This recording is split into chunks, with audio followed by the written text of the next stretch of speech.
One thing y'all have not said thus far as I can tell, is y'all may have amnesia about this mandate. You know, y'all kept talking about how President Trump was reelected and it was a mandate. Yo, Jasmine Crockett just went so hard on MAGA about those Epstein files that I literally had to rewind 3 times. This is the most savage mic drop I've ever seen in Congress. She left an oh crumbs fam.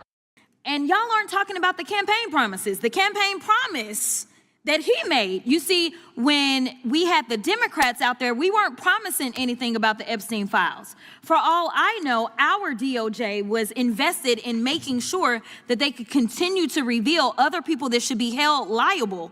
Instead, it was your side that made this a campaign promise. So to now say that we are playing political games when we know that he actually ran on this is a farce. That's number one. Number two, everyone on this committee and everyone in Congress should have an issue with the fact that right now we know that Ghislaine Maxwell has not only been transferred out of her housing in Florida down to somewhere that looks probably a little bit more like Mar-a-Lago in Texas, but now there are conversations about pardoning her. So I think that the American people should have full transparency about what took place when you're talking about someone who went in front of a grand jury and was found to have enough information to go forward and indict her, and then she was convicted, and then she was given 20 years, yet the president is in talks about potentially letting a convicted sex offender out.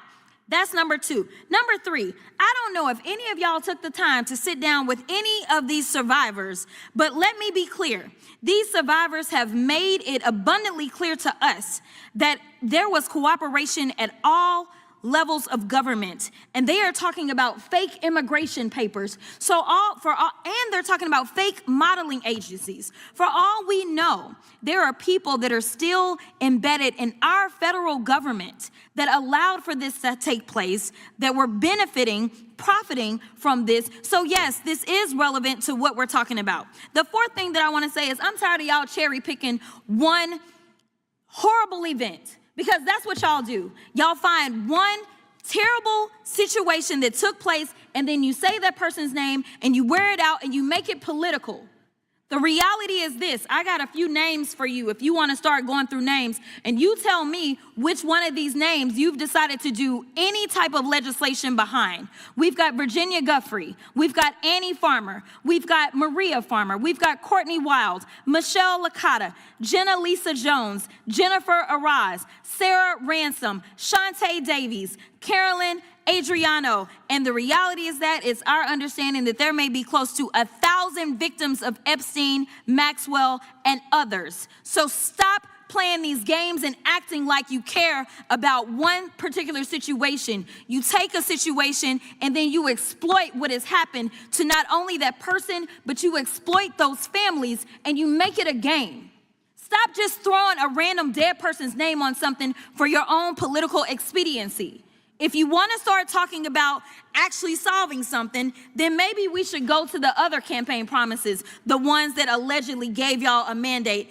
When he said he was going to lower prices on day one, yet that didn't happen. When he said that he was going to be ending wars on day one, yet that didn't happen. Where he said that he was going to save the American people, yet that didn't happen. Because as we know, in that big ugly bill that every single one of you voted for, except for Mr. Massey, because he seemingly is the only one that's got any sense over there, y'all voted for that bill.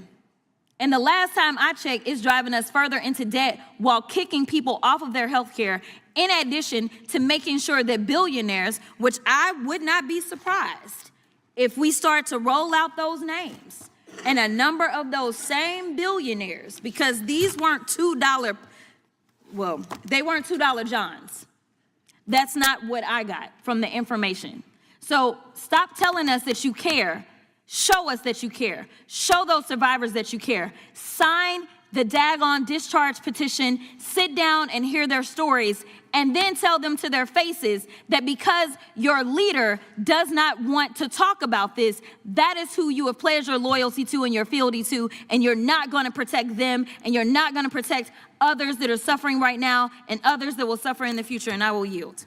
Crockett really said, "I'm done talking. Y'all can pick up the pieces and drop that mic on MAGA. They're absolutely finished, fam. Smash that subscribe button, cause we serve these moments daily. Drop a comment. Was this the best mic drop of the year? I think yes. Let's GOLO.